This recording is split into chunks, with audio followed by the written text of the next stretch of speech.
Kita akan membahas sejarah dan sistematika hukum pidana Indonesia.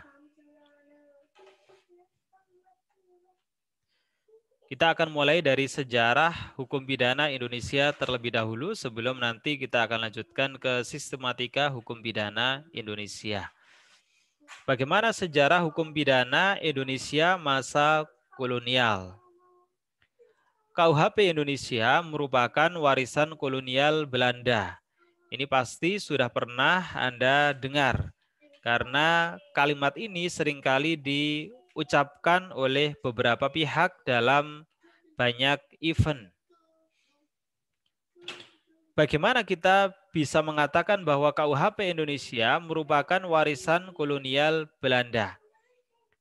Hukum pidana Belanda banyak dipengaruhi oleh kode penal Perancis. Kode penal itu kalau diterjemahkan dalam bahasa Indonesia sama saja dengan Kitab Undang-Undang Hukum Pidana. Mulai dari tahun 1791, di Perancis terbentuk kode penal yang dipengaruhi oleh Kaisar Beccaria, seorang ahli hukum pidana dari Italia. Jadi Perancis memiliki kode penal atau KUHP pada tahun 1791. Kode penal yang terbentuk pada saat itu dipengaruhi oleh ahli hukum pidana dari Italia yang bernama Kaisar Beccaria. Kemudian tahun 1809 di Belanda telah terbentuk Criminal Wetboek voor het Koninkrijk Holland atau sama saja dengan Kitab Undang-Undang Hukum Pidana. Jadi di Prancis terbentuk lebih dahulu, kemudian di Belanda baru ada tahun 1809. Pada tahun 1810, kode penal Prancis diubah dengan kode penal baru pada masa pemerintahan Napoleon Bonaparte. Kalau kode penal 1791 yang pertama dipengaruhi oleh Kaisar Beccaria, maka kode penal yang kedua yang diubah pada masa pemerintahan Napoleon Bonaparte dipengaruhi oleh ajaran Jeremy Bentham, seorang ahli hukum dari Inggris. Nah, bagaimana hubungannya dengan Belanda? Tahun 1811 Belanda diduduki oleh Prancis. Sehingga di Belanda diberlakukan kode penal Prancis. Kode penal yang mana? Kode penal yang dibentuk pada masa pemerintahan Napoleon Bonaparte yang dipengaruhi oleh ajaran Jeremy Bentham. Nah, dari sinilah mulai ada pengaruh kode penal Prancis terhadap nanti Kitab Undang-Undang Hukum Pidana atau Wetboek van Strafrecht yang dibentuk di Belanda pasca penjajahan Prancis. Tahun 1881, setelah tidak lagi dijajah oleh Prancis, maka Belanda membentuk Wetboek van Strafrecht atau WVS yang menggantikan kode penal. Jadi begitu Prancis meninggalkan Belanda, maka Belanda kemudian membentuk Wetboek van Strafrecht atau Kitab Undang-Undang Hukum Pidana yang menggantikan kode penal. Tentunya WVS yang dibuat oleh Belanda tidak bisa sama sekali dilepaskan dari pengaruh kode penal Prancis. Bagaimanapun, Wetboek van Strafrecht banyak dipengaruhi oleh kode penal Prancis. Ya, sebelum kedatangan Belanda pada tahun 1596, hukum pidana yang berlaku di Indonesia adalah hukum adat. Sementara di daerah yang berbentuk kerajaan Islam, hukum pidana yang berlaku adalah hukum Islam. Maka hukum pidana Islam sebenarnya bukan merupakan hukum yang asing bagi bangsa Indonesia. Karena sebelum Belanda datang ke Indonesia, yang berlaku adalah hukum Islam, khususnya bagi wilayah atau daerah yang dikuasai oleh kerajaan Islam. Sementara selain itu yang berlaku adalah hukum adat. Hukum adat antara satu daerah dengan daerah yang lain berbeda. Maka ketika itu yang berlaku adalah hukum pidana yang sifatnya plural. karena antara satu daerah dengan daerah yang lain berbeda. Dan juga hukum pidana yang berlaku adalah hukum pidana yang tidak tertulis atau unwritten law. Karena hukum adat, hukum Islam yang berlaku ketika itu bukanlah merupakan hukum pidana yang terkodifikasi sebagaimana yang diperkenalkan oleh Belanda kepada Indonesia. Tahun 1866, pemerintah kolonial Belanda memperkenalkan hukum pidana kodifikasi di Indonesia. Apa itu hukum pidana kodifikasi? Nanti akan saya sampaikan. Intinya, hukum pidana kodifikasi adalah hukum pidana yang bersifat induk dan tertulis. Karena bersifat induk, maka isinya bersifat lengkap, sistematis, dan terperinci. Lengkap itu artinya apa? Paling tidak pada saat dibuat maka semua perbuatan yang tercela yang layak diancam dengan pidana sudah masuk di dalamnya. Nah, tanggal 1 Januari 1867 mulai berlaku Wetboek van Strafrecht voor Europeanen yang termuat dalam Stadblad 1866 nomor 55 untuk golongan Eropa. Jadi yang diperkenalkan pertama di Indonesia yaitu hukum pidana kodifikasi untuk golongan Eropa, yaitu Wetboek van Strafrecht voor Europeanen atau WVSE. Kemudian tanggal 1 Januari 1873 mulai berlaku Wetboek van Strafrecht voor Inlands atau WVSI yang termuat dalam Stadblad 1872 nomor 85 untuk golongan Bumi Putra dan Timur Asing. Jadi baru pada tahun 1873 diberlakukanlah WVSNI atau Wetboek van Strafrecht voor Inlands yang diperuntukkan bagi Bumi Putra dan Timur Asing. Nah, berlakunya WVSE dan WVSI berarti menunjukkan terjadinya dualisme hukum pidana yang berlaku di Indonesia. Karena hukum pidana yang berlaku di Indonesia ada dua. Yang satu untuk golongan Eropa, yaitu WVSE, dan yang satunya lagi untuk golongan Bumi Putra dan Timur Asing, yaitu WVSI. Nah, jadi sekali lagi, tahun 1866 mulai diperkenalkan hukum pidana kodifikasi oleh Belanda di Indonesia.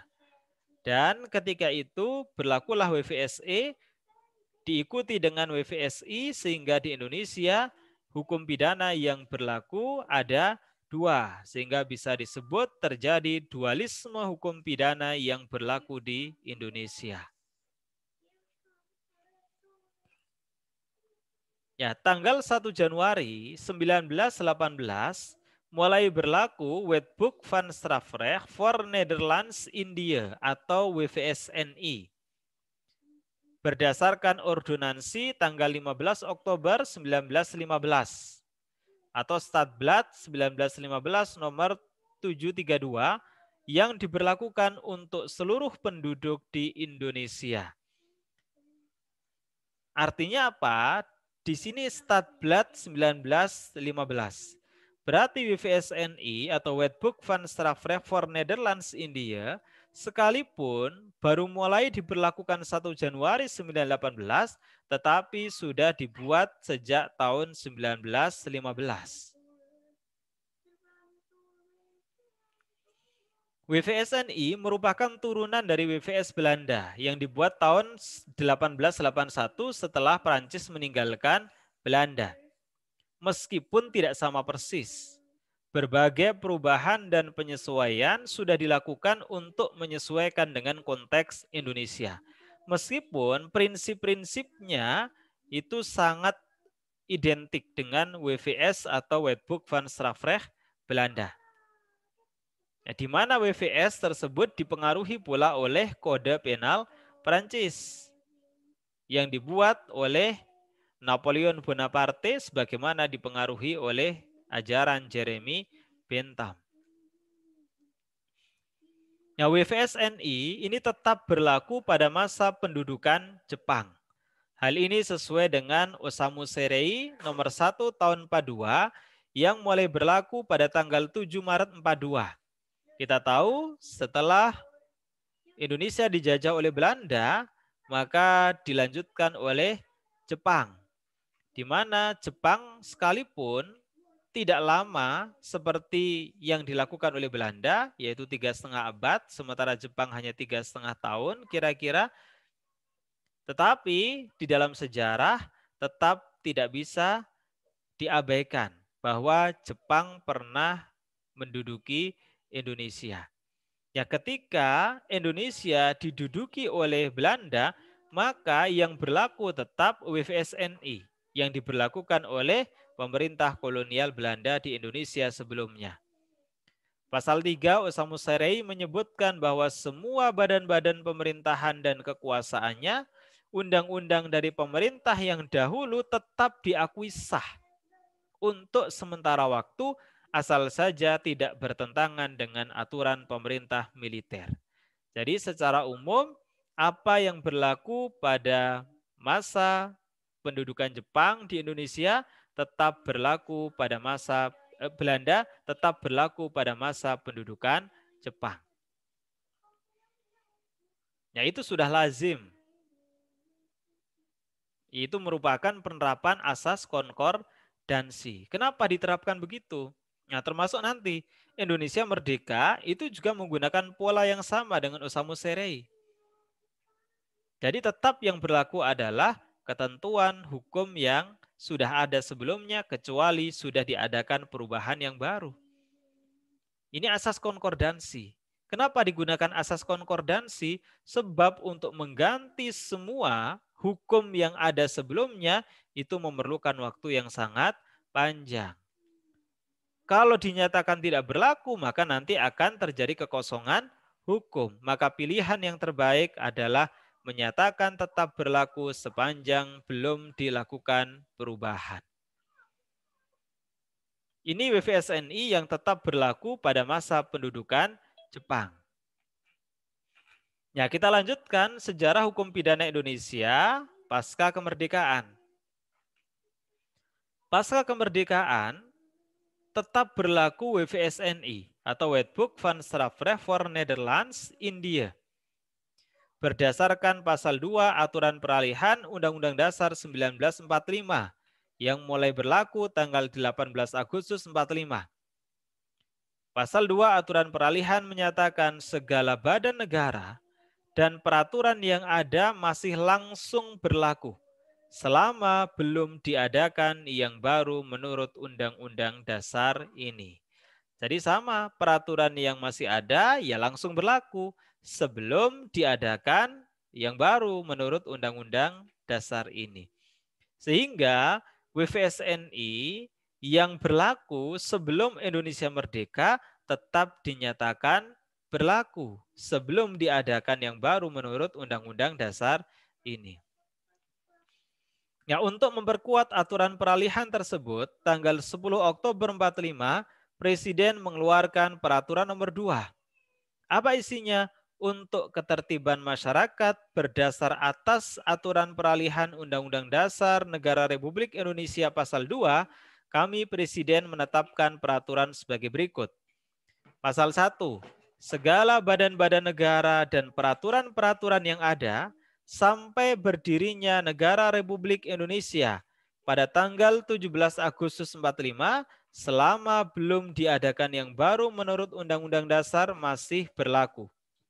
Asal saja tidak bertentangan dengan undang-undang tersebut. Ini hanya menguatkan ketentuan pasal 2 aturan peralihan Undang-Undang Dasar 1945. Pasal 2, peraturan ini mulai berlaku pada tanggal 17 Agustus 1945 sesuai dengan hari dilaksanakannya Proklamasi Kemerdekaan Negara Republik Indonesia. Maka kesimpulan sementara bahwa KUHP yang sekarang ini berlaku adalah KUHP yang merupakan Wetboek van Strafrecht voor Nederlands India yang dibuat pada masa pemerintahan kolonial Belanda di Indonesia dibuat tahun 1915, baru diberlakukan tanggal 1 Januari 1918, di mana WVSNI merupakan KUHP yang banyak mengadopsi dari WVS atau Wetboek van Strafrecht yang dibuat oleh Belanda tahun 1881 pasca Prancis meninggalkan Belanda. WVS Belanda sendiri dipengaruhi oleh kode penal Prancis yang dibuat pada masa pemerintahan Napoleon Bonaparte. Dengan demikian sudah terlihat ada benang merahnya bahwa KUHP kita itu merupakan KUHP warisan kolonial Belanda yang juga dipengaruhi oleh hukum pidana Prancis. Nah, kita lanjutkan. Tanggal 26 Februari 46 disahkan Undang-Undang Nomor 1 tahun 1946 tentang peraturan hukum pidana yang isinya menyatakan bahwa peraturan-peraturan hukum pidana yang berlaku adalah peraturan-peraturan hukum pidana yang berlaku pada tanggal 8 Maret 1945. Kapan itu 8 Maret 1945? Ketika Indonesia diduduki oleh Jepang. Nah, ketika Indonesia diduduki oleh Jepang, yang berlaku mana? Yang berlaku adalah Wetboek van Strafrecht for Netherlands, India atau WVS-NI. Ya, Undang-Undang Nomor 1 tahun 1946 semakin menguatkan berlakunya WVS-NI sebagai hukum pidana, kodifikasi, dan unifikasi Indonesia. Unifikasi itu artinya hanya ada satu yang berlaku untuk seluruh wilayah negara Republik Indonesia. Itu unifikasi. Ya, beda dengan sebelum Belanda masuk ke Indonesia, di mana yang berlaku adalah hukum pidana yang bersifat plural karena merupakan hukum pidana adat dan hukum pidana Islam bagi daerah atau wilayah yang dikuasai oleh kerajaan Islam. Ya, Undang-Undang Nomor 1 tahun 46 melakukan perubahan dan penambahan terhadap nama dan isi WVS-NI. Pasal 5 menentukan bahwa peraturan hukum pidana yang seluruhnya atau sebagian sekarang tidak dapat dijalankan atau bertentangan dengan kedudukan Republik Indonesia sebagai negara merdeka atau tidak mempunyai arti lagi harus dianggap seluruh atau sebagian sementara tidak berlaku. Karena di dalam WVS-NI ada pengaturan yang terlihat memposisikan Indonesia sebagai bangsa yang terjajah. Karena itulah setelah merdeka dinyatakan yang demikian itu dianggap tidak berlaku karena sudah tidak relevan di mana Indonesia sudah menjadi negara yang merdeka. Nah, pasal 6 menentukan bahwa nama Undang-Undang Hukum Pidana Wetboek van Strafrecht for Netherlands India, diingat ya, jadi KUHP yang sekarang ini berlaku adalah Wetboek van Strafrecht for Netherlands India atau WVS-NI sampai dengan sekarang. Dan menurut pasal 6 Undang-Undang Nomor 1 tahun 46, WVS-NI diubah namanya menjadi WVS atau Wetboek van Strafrecht. Pasal 6 juga menyebutkan dan dapat disebut kitab undang-undang hukum pidana. Jadi di mana ada istilah kitab undang-undang hukum pidana, ada istilah itu di dalam Undang-Undang Nomor 1 tahun 1946.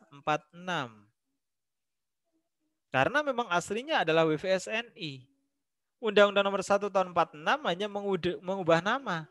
WVS-NI menjadi WVS dan bisa disebut kitab undang-undang hukum pidana atau disingkat KUHP.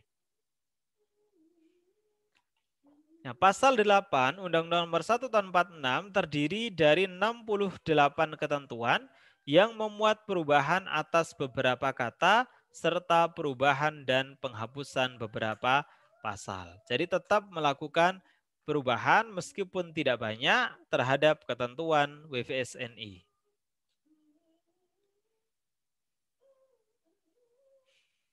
Kemudian pasal 9 sampai 12 dan pasal 14 sampai 16 menambahkan delik-delik baru.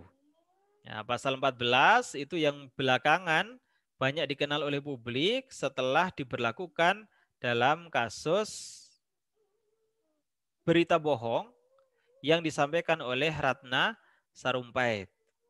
Di mana Ratna Sarumpait melakukan operasi pada wajahnya, kemudian terjadi luka-luka memar pada wajahnya karena takut dengan anaknya. Dia mengatakan telah dianiaya oleh beberapa orang. Karena ketika itu sedang masanya menjelang pemilihan presiden wakil presiden, akhirnya isu itu digulirkan bersamaan dengan kepentingan politik. Dilakukanlah konferensi pers oleh salah seorang calon yang menyebutkan kalau Ratna Sarumpait itu dianiaya oleh beberapa orang dan dianggapnya tidak bisa dilepaskan dari dukungan Ratna Sarumpait terhadap salah satu pasangan calon presiden dan wakil presiden. Akhirnya Ratna Sarumpait dikenakan ketentuan pasal 14 ayat 1 Undang-Undang Nomor 1 Tahun 1946. Itu merupakan salah satu pasal yang tidak ada dalam WVSNI tetapi kemudian ditambahkan oleh Undang-Undang Nomor 1 Tahun 1946.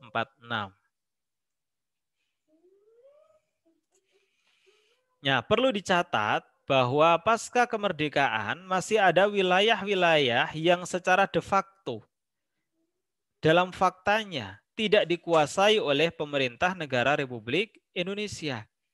Sehingga Undang-Undang Nomor 1 Tahun 46 dalam prakteknya hanya berlaku bagi wilayah-wilayah yang dikuasai oleh pemerintah negara Republik Indonesia. Jadi sekalipun WVSNI itu berlaku secara de jure untuk seluruh wilayah-wilayah pemerintah negara Republik Indonesia, tetapi dalam faktanya tidak untuk semua wilayah. Karena sebagian wilayah masih dikuasai oleh Belanda pasca agresi militer. Tahun 45 sampai dengan 49 Belanda balik lagi ke Indonesia, kemudian menduduki beberapa wilayah. Nah, pasca agresi militer satu, wilayah yang diduduki Belanda semakin luas, terutama meliputi kota-kota besar di Jawa dan Sumatera, seperti Jakarta, Bogor, Bandung, Semarang, Surabaya, Malang, Palembang, Padang, Medan, dan seluruh Nusa Tenggara, Sulawesi, Kalimantan, Maluku, dan Irian Barat. Nah, kota-kota besar itu dikuasai oleh Belanda pasca agresi militer satu. Setelah Indonesia merdeka, Belanda balik melakukan agresi militer satu.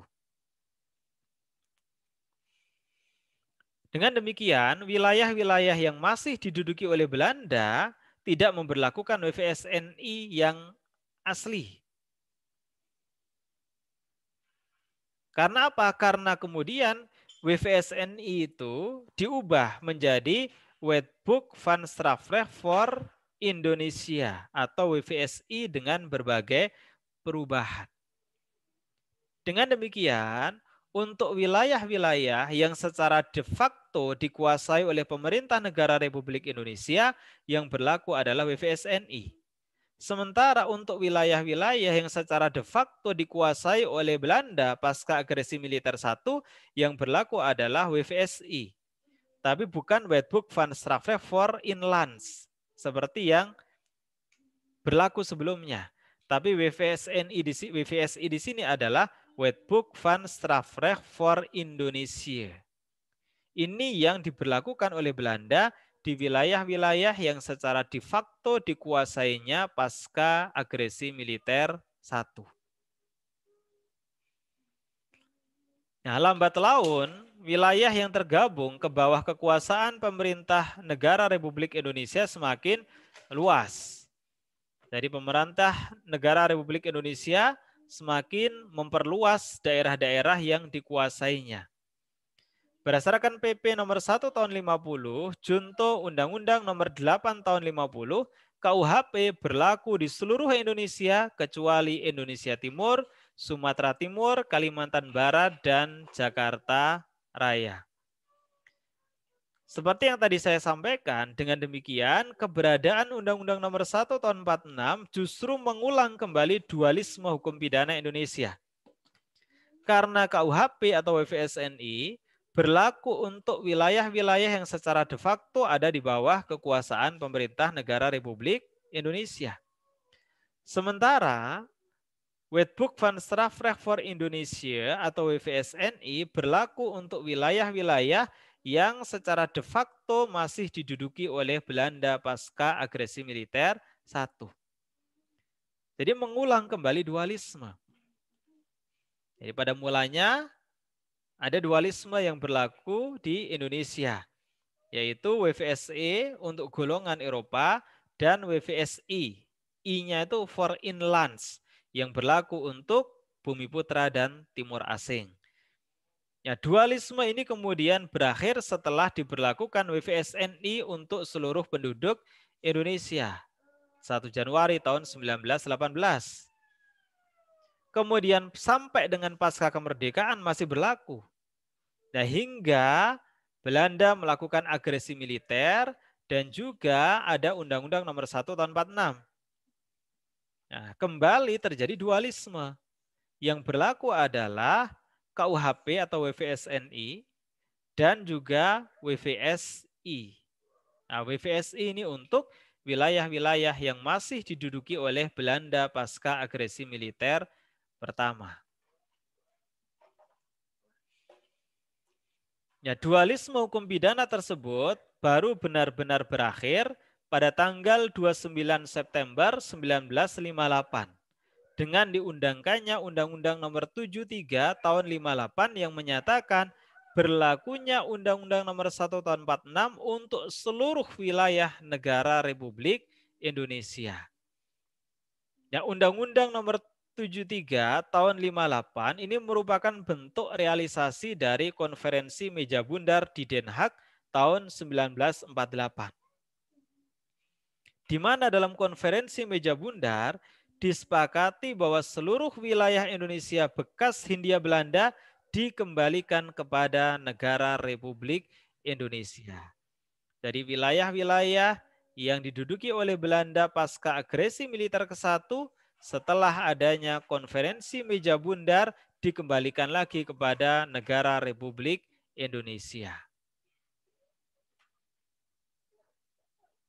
Nah, karena pasal 17 Undang-Undang Nomor 1 Tahun 46 membatasi wilayah berlakunya KUHP, maka diperlukan dasar aturan agar dapat diberlakukan untuk wilayah-wilayah yang sebelumnya belum tergabung dalam negara Republik Indonesia.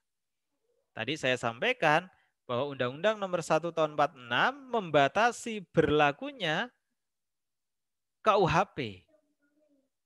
Nah, ini untuk seluruh Indonesia kecuali Indonesia Timur, Sumatera Timur, Kalimantan Barat, dan Jakarta Raya. Ya, ini pasca agresi militer 1. Oleh karenanya maka perlu ada ketentuan yang menyatakan berlaku untuk seluruh wilayah negara Kesatuan Republik Indonesia. Sehingga lahirlah Undang-Undang Nomor 73 Tahun 58. Dan undang-undang itu lahir sebagai realisasi dari Konferensi Meja Bundar di Den Haag tahun 48. Ya, Undang-Undang 73 tahun 58 juga melakukan perubahan terhadap sebagian isi Undang-Undang Nomor 1 tahun 46, khususnya pada pasal 17.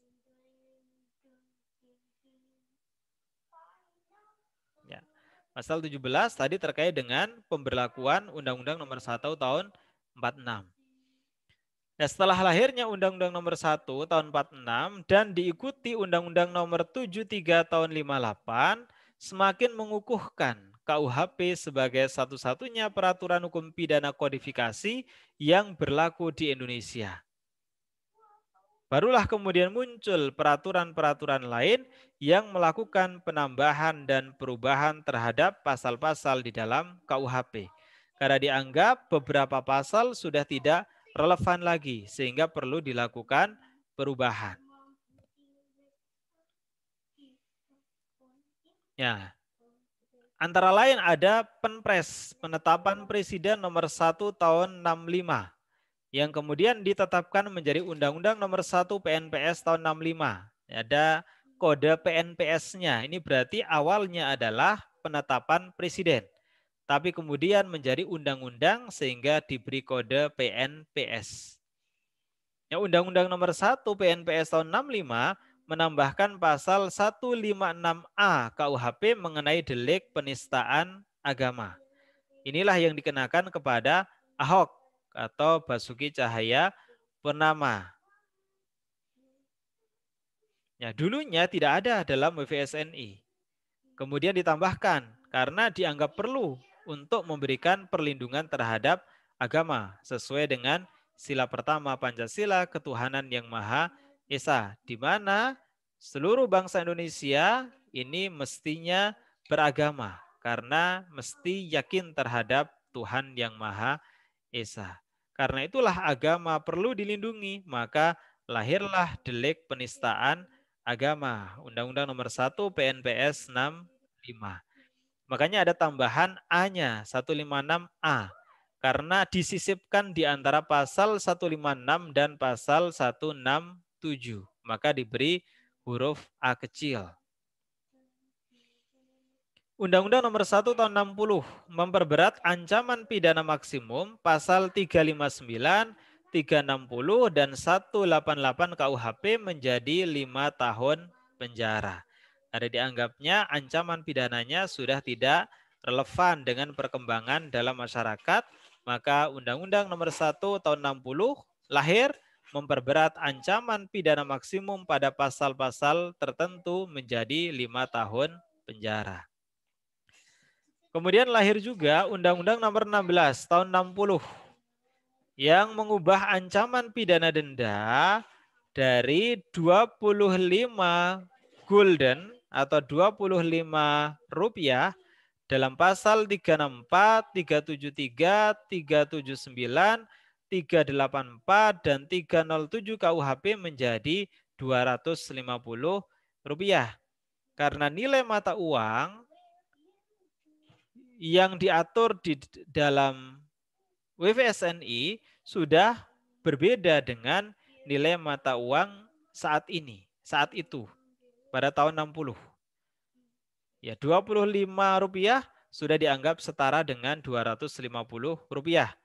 Berarti sudah 10 kali lipat. Karena itulah dilakukan penyesuaian ancaman pidana dendanya agar lebih memiliki efek penangkalan atau penjeraan.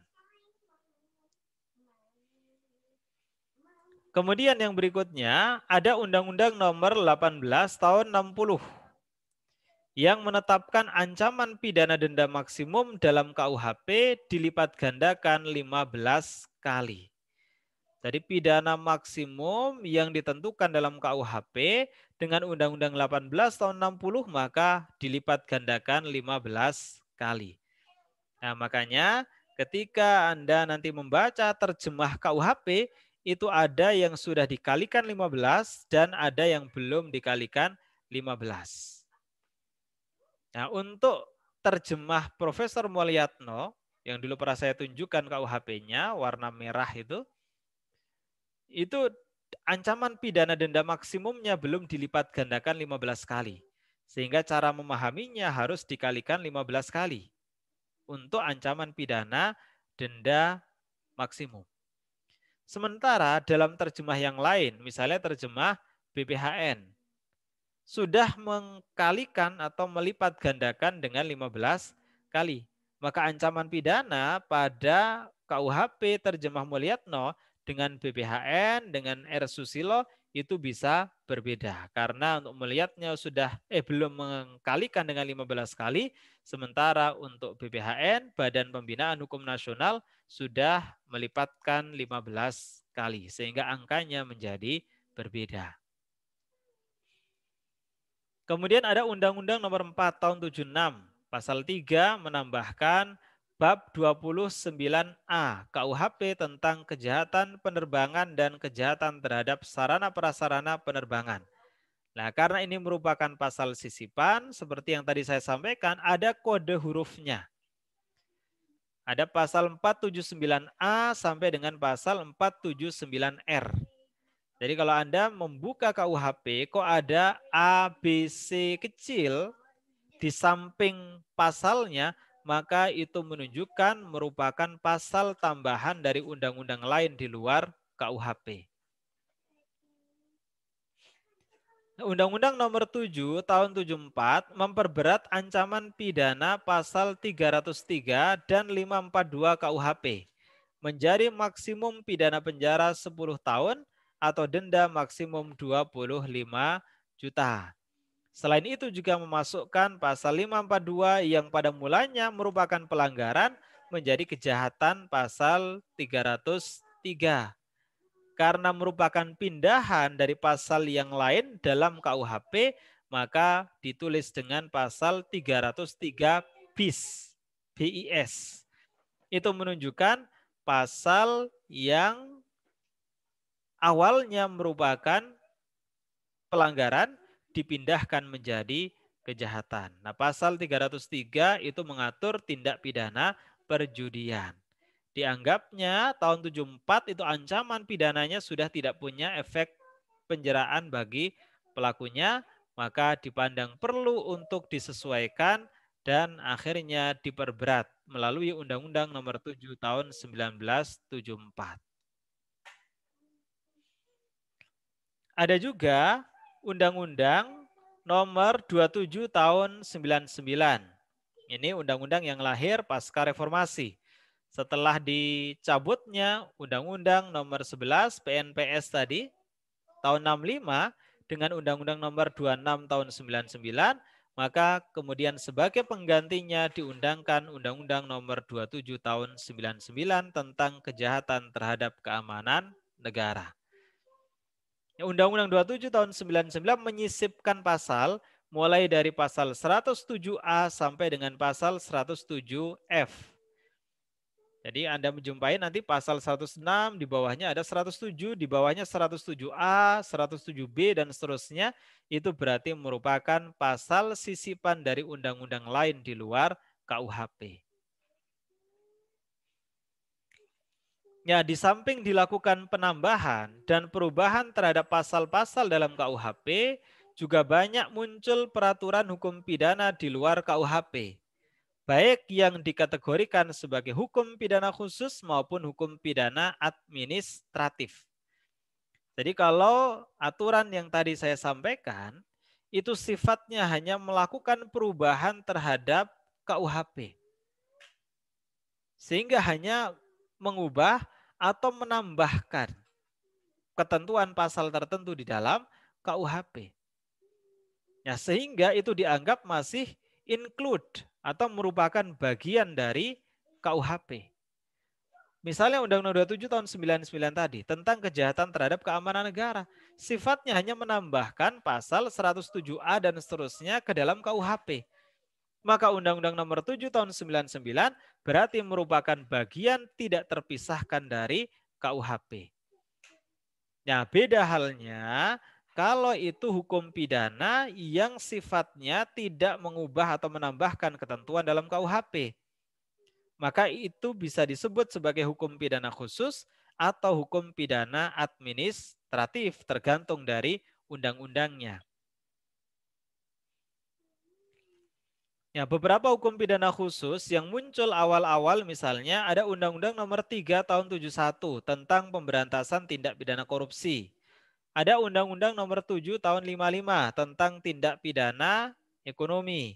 Ada Undang-Undang Nomor 11 PNPS Tahun 63 tentang subversi. Nah, ini merupakan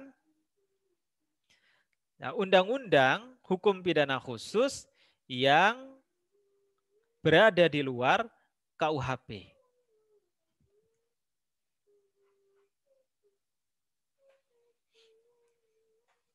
Ya, munculnya berbagai hukum pidana khusus menunjukkan bahwa KUHP sudah banyak tertinggal dari perkembangan masyarakat Indonesia. Sehingga banyak hal baru yang belum terakomodasi di dalam KUHP. Sehingga lahirlah hukum pidana yang berada di luar KUHP. Nah, sekarang untuk Undang-Undang Nomor 3 Tahun 71 tentang pemberantasan tindak pidana korupsi sudah diganti dengan undang-undang yang sekarang ini berlaku, yaitu Undang-Undang Nomor 31 Tahun 99 sebagaimana diubah dengan Undang-Undang Nomor 20 Tahun 2001. Demikian juga dengan Undang-Undang Subversi, Undang-Undang 11 PNPS 63 sudah dicabut dengan Undang-Undang 26 Tahun 99 yang tadi saya sampaikan. Kemudian sebagai gantinya diundangkan Undang-Undang Nomor 27 Tahun 99 yang salah satu isinya adalah larangan penyebaran paham komunisme, marxisme, leninisme.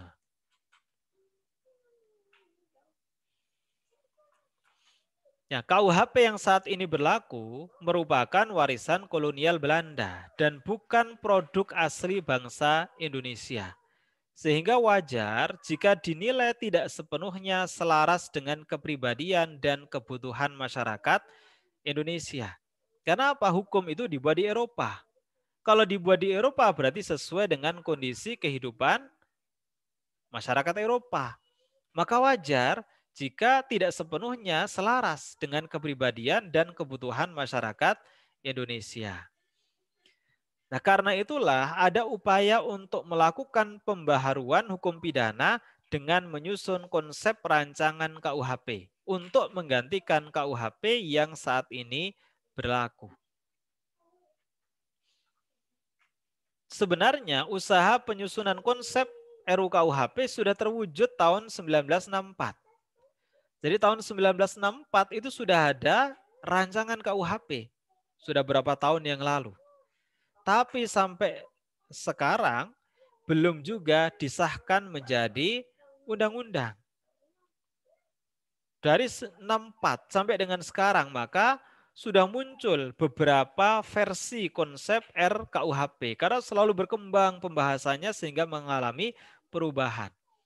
Nah, sekarang ini sedang dibahas kembali antara pemerintah bersama dengan DPR. Tidak kunjung selesai juga karena memang beberapa pasal menjadi kontroversi di tengah masyarakat.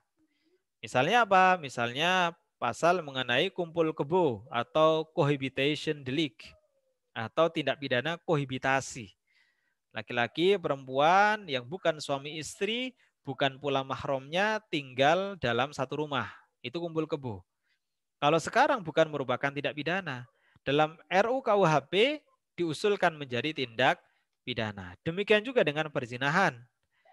Yang sekarang perzinahan itu adalah perbuatan layaknya suami istri atau persetubuhan yang dilakukan oleh laki-laki dan perempuan di mana salah satunya sudah terikat hubungan perkawinan. Artinya ada perselingkuhan.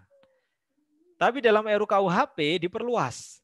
Perzinahan itu termasuk juga yang dilakukan oleh laki-laki dan perempuan yang dua-duanya belum terikat hubungan perkawinan dengan orang lain.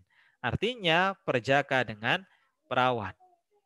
Itu juga kontroversi karena tidak semuanya sepakat. Ada yang menolak dengan alasan itu adalah urusan pribadi.